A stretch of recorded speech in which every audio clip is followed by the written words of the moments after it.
Good morning there, Flatbelly fellow travelers and coffee chat friends. We just had another meeting at our little Saskatoon coffee chat here a couple days ago, and just wanted to give an update video on what went on and give you a little read through about some of my thoughts. Our topic for this event was the hard way versus the easy way in looking at life. And we had a fantastic meeting. I think we had about 17 people there, and there was a lot of participation, and there was a lot of sharing of different ideas. We have an announcement section too, and I will include those and more substantially in the write-up section because I got to write times and so on easier. But Lang is doing another book club. Actually, he's doing two of them as far as I know, which will take place in the same coffee shop. And once again, you can check on the write-up section. I'll make a note of those. And also, Rick, he played us a song by Stevie Nicks and I forget who else. Crystal was its name, and it had some really nice lyrics. I could put that on the website as well in the video section. Really good, a lot of metaphors in there about life and growth in a way, like he felt himself shackled in a way, and then once he reached the ocean, which is really it could be a metaphor. It's been used many times as a metaphor for more than us. The realization of the greater sense of self. He became free to be able to break through the mountains that he never would have been able to break through. It's quite an interesting song. Or I could have said she. There's Stevie Nicks and the other guy. So I'm just gonna go right into the little bit that I had to share here.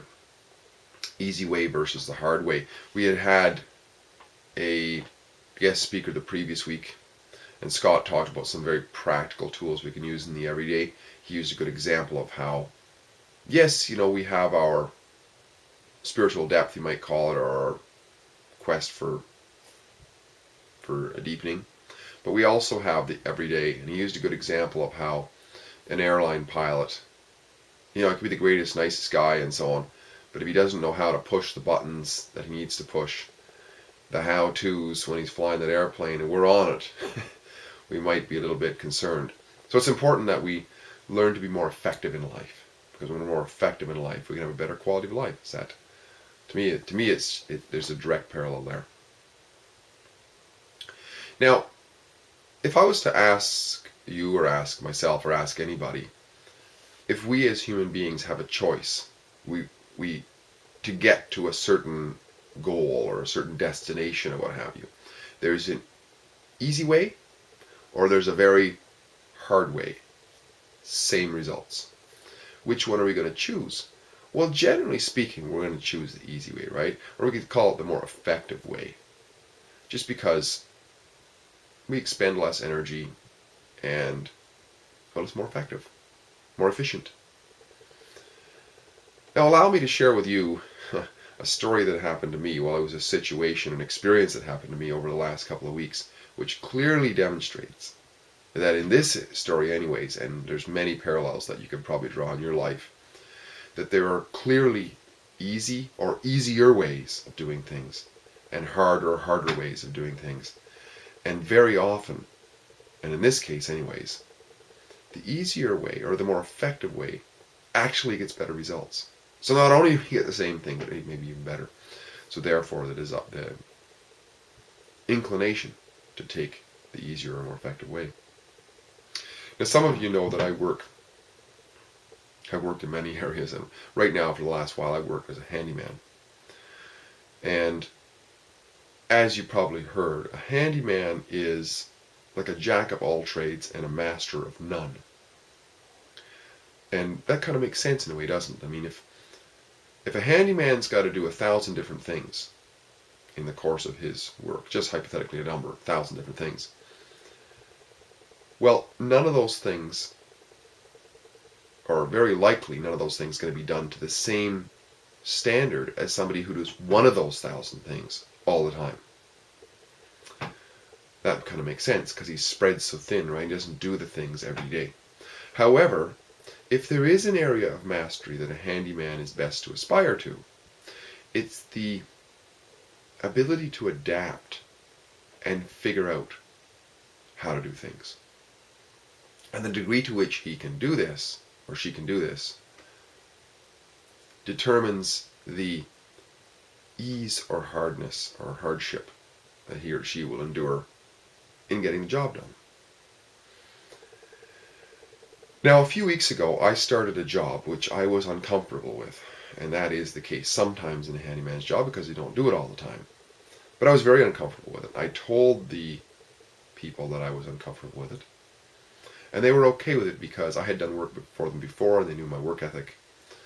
And also, I don't think they could get anybody else. I mean, it's a very tight market here for labor. So I told them, in my words here, I will take it on, but I'm going to take my sweet time. And I did. And as in many cases in life, if we observe it, this job certainly demonstrated that there is an easy way, or easier way, and a hard way. And learning this was a learning curve, and it was the school of hard knocks for sure. But through it all, I learned something. And I didn't go through these steps that I'm going to tell you deliberately. I kind of observed them after the fact. But what I realized is that I did follow a certain set of steps initially to make it easier, really, so that I could actually get through it. You see, what the job entailed was rebuilding a bathroom, which in and of itself was not something new. I'd rebuilt bathrooms before. But what it was the way they wanted it. They wanted tile everywhere. And I hadn't done tile in about 20 years. I don't do much tile. There's not a lot of tile here, really, this part of the world, unlike some areas of the world. Becoming more now. But they wanted tile laid in the floor. And they wanted a shower built in. So that part of the floor where the shower would be had to have a sloping floor to a drain. It had to have a curb built in. And then they wanted the walls, all of the entire bathroom, all the walls in tile. And then they wanted the ceiling in tile. And part of the ceiling had a step up, so there was a ceiling and then a step up on the ceiling. The shower floor, especially with the slope, was new to me. The ceiling was definitely new to me. And therefore, I had to follow some steps. And I followed, I realized, 5 steps, which can be applied. You can take these and apply them to any challenge you might have, and it might make it easier for you. It did for me in this case, in this part of the job anyways. The first step was I studied. Because I didn't know how to do it, I studied. I watched YouTube videos, I read articles, I read the information on the packages and so on. And I even brought my laptop computer to work so I could sit down while I was taking my sweet time, mind you, and watch videos to make sure that I could lay in, especially that slope for the shower. See, they wanted me to use 2 foot by 1 foot tiles on the floor. And when you imagine making a slope, you got to cut everything in triangles to make it all come together. So the next step, that addresses the next step. The next step is practice. So I studied first, 1, study, 2, practice. And how I practiced was I dry fitted as much as I could. I did all my pre-cuts, laid them in like a puzzle. If I made a mistake, I could throw that piece away and cut another one. And laid it in till I was satisfied that I had pretty much the whole floor laid in, dry, with all the right spacing. Number 3, once I had all that laid in, I then went on to test. That's number 3. What I mean by that was I mixed up just a little bit of mortar and laid a tile in an inconspicuous spot to make sure I got the hang of how to do it. And then another one, and then another one. And once I got that test down, pat those few tests, and they were successful, I then went on to step number 4, which is go. I went with the successful test results and started to mix larger and larger batches of mortar that I could handle and continued to lay in the whole floor. Then, once I had that whole floor laid in and I could walk on it, I moved on with the same steps onto the wall. Except on the wall, I added an additional step, which is monitoring. You see, because I had to move up, the whole room had to be even as I came around. had to match up, had to be level, and had to be straight. So I used my level, I sighted down, make sure all my lines were straight and level, and so I could get to the very top and be even all around. Once I got to doing the ceiling, I had to kind of go back to step one. I had to watch some videos again and so on how to put tiles on a ceiling. Because as you can imagine, putting tiles on a floor, they sit there. On a wall, they sit one on top of the other with spacers. But on a ceiling, the only thing that's holding a tile there is the mortar itself. So if it's not done in a certain way, with a certain type of mortar, it can fall back down on your head. But it worked. When the tile laying was done, man, I gotta tell you, I was really satisfied with the job. Actually, it looked fantastic. And so satisfied was I figured, you know what? I'm almost done. All I gotta do is slather in some grout, wipe it down with a sponge, and I'm pretty much ready for plumbing. Except that in my haste, I abandoned those steps that I had come across inadvertently for expediency. See, I was starting to rush. And you see, part of the reason I did this is because for several days I've been working with this ultra slow curing grout, which was very forgiving because I could mix it up and I could leave it in my bucket for an hour, give it another mix, and it was still good. The mortar, however, was a faster setting product. But I had become complacent. And because of this complacency, I made a disastrous error in judgment. And that error in judgment was that I presumed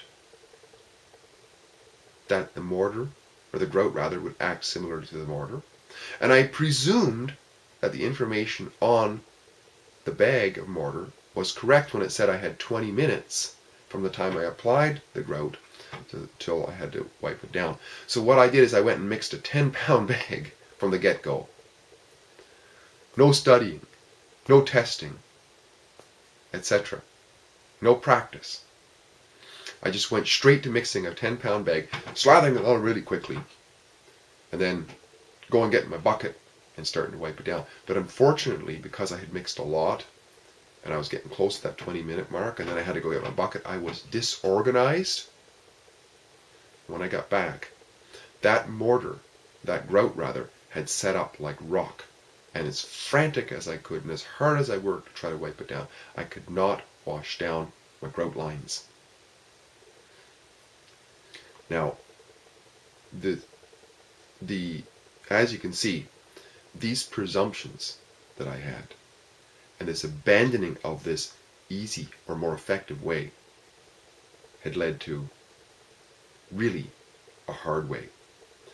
A hard way, I gotta say, because of this stupidity that I did, led me to the next 3 days, 10 hours a day, for 3 days, with no pay, to correct the mistakes I had made. And the evidence still bears, there's still the evidence of these mistakes in the final product. So it was a harder way, but it wasn't as good a job, is what I'm saying. Well, what did I learn from this? And I hope you understand this is not just a tutorial on how to how to build a bathroom out of tile, or how to make a disaster out of it. It's an example. It's an example, and it's one that I have close to me real recently. But what did I learn from it? I learned that there surely is an easier ways of doing things in life, and there are harder ways of doing things in life, and very often the results through the easier or more effective way are better. And what I came to see is that we can systematize, or we can make steps that are based on some sort of a successful strategy. See, if I had followed a similar strategy for the grouting as I did for laying in the mortar, I would have had an easier way and a more successful way. And those ones are, and they can be used, they can be changed up. welcome to use them. I mean, I just kind of stumbled upon them. But it's just a little system. Whenever we approach something, even if we are confident with what we're doing, there's always something a little bit different about every task that we do. Say we're driving from one area to another. First thing we can do is, we're used to driving, but maybe a quick look at the map. That we're not driving around looking for how to get. We can see where we're going to go and pre-plan the route. But basically, to go through a little study, even if it's quick, a little bit of a practice, we have some mental construct of going through it like a dry run, which is also a test. We test ourselves. And then once we have those in place, then we go. And once we're going to, we can still monitor to make sure we're still on the right path. And I would say that when we follow some sort of a system, which at first might look like the hard way because it's a little bit more work initially, but it actually ends up to be the easier, more effective way. I would say that our jobs and activities become more easy and more effective. And we actually get better results, which is important, right? And I would submit that when we get better results in life, we have a better quality of life. And isn't that what we're really after? Something to think about, isn't it? Thank you for listening, and I'll talk to you again in another couple of weeks. Bye-bye for now.